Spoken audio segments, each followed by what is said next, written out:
Kidney के अमराज से परेशान मायूस लोगों के लिए खुशखबरी। No operation, no side effects, 100% result. R&S Unani pharmacy, first floor, Syndicate Bank, Bahadurpura X road, Hyderabad. अस्सलाम वालेकुम नाज़रीन, आइए नजर डालते हैं देश की राजधानी नई दिल्ली और उत्तर प्रदेश से कुछ खास खबरों पर।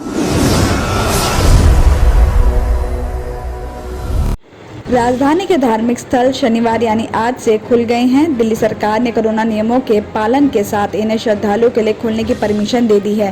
कोरोना नियमों के सख्ती से पालन और मानक संचालन प्रक्रिया का पालन करते हुए श्रद्धालुओं को मंदिर में एंट्री की परमिशन होगी। बताया जा रहा है कि मानक संचालन प्रक्रिया यानी SOP के तहत धार्मिक स्थलों में सिर्फ उन श्रद्धालुओं की एंट्री की परमिशन होगी जिनमें कोरोना के सिम्टम्स नहीं होंगे। हर एक श्रद्धालु को मास्क लगाना जरूरी होगा। प्रार्थना के लिए एक ही चटाई का यूज नहीं किया जाएगा।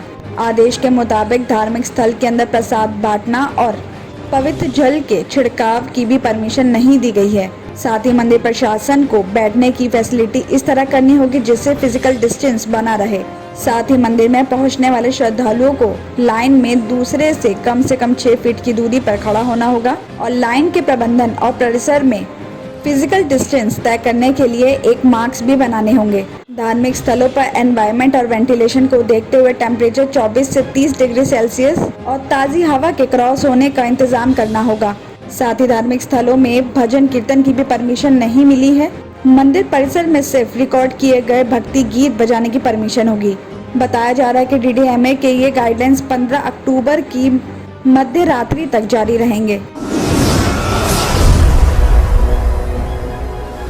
देशवासी आज के दिन महात्मा गांधी और लाल बहादुर शास्त्री की जयंती मना रहे हैं। एक तरफ करोड़ों लोग बापू को याद कर रहे हैं, उन्हें श्रद्धा सुमन अर्पित कर रहे हैं, तो वहीं दूसरी तरफ समाज में कुछ ऐसे तत्व भी हैं जो इस दिन अपनी हरकतों की वजह से माहौल बिगाड़ने से बाज नहीं आ रहे हैं। देश भर के लोग सोशल मीडिया पर ट्वीट और पोस्ट करके महात्मा गांधी को याद कर रहे हैं, तो वहीं आज ही कुछ लोग इसके विरोध में भी ट्वीट कर रहे हैं, जिसमें ट्विटर पर नाथूराम गोडसे जिंदाबाद ट्रेंड कर रहा है। आम लोगों के साथ कई नेताओं ने इसका विरोध करके इसे शर्मनाक भी बताया है।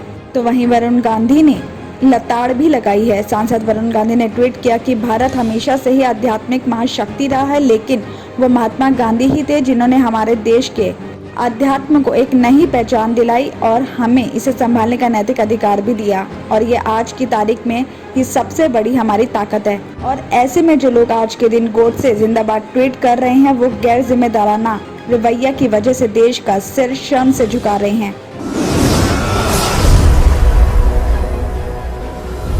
दिल्ली सरकार पिछले 2-3 महीनों से इनएक्टिवेट राशन कार्ड्स का पता लगाने के लिए घर घर जाकर सर्वे शुरू करेगी। इस प्रक्रिया के बाद 3 महीने से इनएक्टिवेट रहने वाले राशन कार्ड रद्द किए जाएंगे और ये जानकारी खाद्य और आपूर्ति मंत्री इमरान हुसैन ने शुक्रवार को दी है।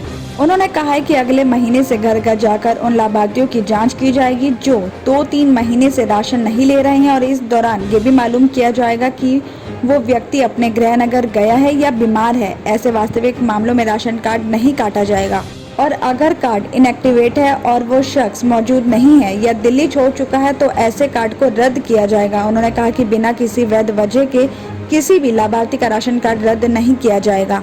आगे उन्होंने ये भी कहा कि राशन कार्ड के लिए 2 लाख से ज्यादा आवेदन की लंबी लिस्ट बनी हुई है।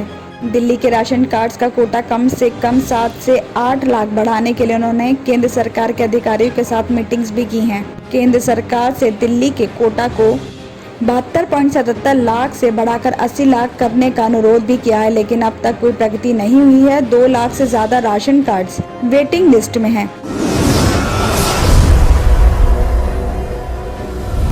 एम्स दिल्ली के निदेशक डॉक्टर रणदीप गुलेरिया ने अक्टूबर में फेस्टिवल सीजन को देखते हुए लोगों से अगले 6 से 8 महीने तक अलर्ट और अवेयर रहने की अपील की है। उन्होंने कहा कि तब हमें कोरोना के कुल मामलों में कमी दिखेगी। उन्होंने कहा कि हमें तब तक सावधानी और सतर्कता कायम रखनी होगी।